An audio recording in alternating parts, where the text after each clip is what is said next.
And so now we're going to transition into some information about the HUB program. There's a lot of information. Some of this is going to be me reading off of the slide just to make sure that you're taking in this information. And there might be some additional add-ins that I'll add for some of these slides. So the purpose of the HUB program per Texas Administrative Code is to promote full and equal business opportunities for all businesses in an effort to remedy disparity in state procurement and contracting in accordance with the HUB utilization goals specified by the State of Texas Disparity Study. And of course, HUB stands for Historically Underutilized Business. And it's important to note that the statewide HUB program does set specific goals based on various procurement categories. There are 6 of them. However, state agencies and institutions do have an opportunity to set their own specific goals based on their procurement needs. And the A&M system has set specific goals. So when you have an HSP form, many of them just have the standard state of Texas goals. If you're performing work on our project, you want to make sure that you go to our webpage and get our form so you can have the correct HUB goal for your procurement category. So this is an overview of the HUB program. I'm going to run through this really quickly. I just think it's helpful to understand the history of the HUB program, to know where it's come from, and so I'm going to go through this very quickly. So the HUB program was originally established in 1991, and it was called the Disadvantaged Business Program.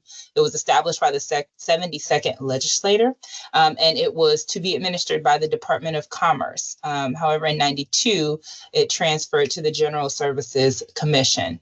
In 93, the term HUB was coined by the 73rd legislature. And in 1994, the original State of Texas Disparity Study was prepared. In 95, the General Services Commission adopted rules to incorporate the results of that disparity study. And they also established the 6 procurement categories, which include heavy construction, building construction, professional services, other services, commodities, and special trades. In 99, the 76th legislature passed a Senate bill which further codified HUB program provisions into the Texas Government Code. And then in 2000, several new and amended HUB rules were adopted by the General Services Commission. In 2004, the Comptroller of Public Accounts adopted major changes to a specific HUB rule regarding subcontracting. And then in 2007, all HUB and procurement related administrative rules and program functions transitioned to the Comptroller of Public Accounts, which is where it sits today. In 2008, the CPA retained a firm to conduct another disparity study to determine if there was still a compelling interest to continue this narrowly tailored program. Narrowly tailored meaning there are specific qualifications that a business must meet to be certified as a HUB, which we'll discuss. And in 2009, the disparity study did confirm the need for the continuation of that program. And so that's the extent of the history that we have today, but hopefully that gives you some background on how this program was established and where it's, how it's developed to what it is today. And so if you're here and you are interested in learning how to apply for HUB certification, it might be helpful for you to understand the benefits of HUB certification. So HUBs are listed online on the Texas HUB directory, and that is used by state agencies and public entities such as the A&M system to solicit bids from HUBs for state purchasing and public works contracts. Prime contractors also use the HUB directory to identify HUBs, and all of our primes on all of our capital projects and all of our opportunities use that HUB directory to find HUBs and to confirm that businesses are HUBs when they're soliciting HUBs for their subcontracting opportunities. For purchases of $10,000 or less, state entities can directly contact a business to buy goods and services.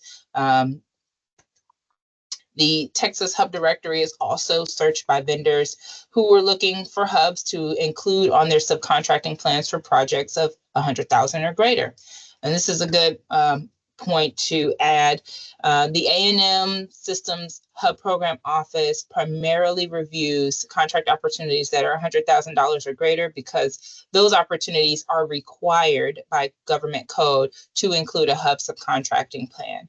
So for opportunities that are less than $100,000, typically our departments within the system, offices are making those determinations and purchases on their own. And so if you are having capabilities that are less than $100,000, then it might be helpful to connect directly with certain members and individuals in specific departments, rather than trying to connect with the system office at large. And then HUB certification can also increase a business's exposure to the general public and any other entities that have a supplier diversity program. And so there's a lot of benefits to becoming HUB certified.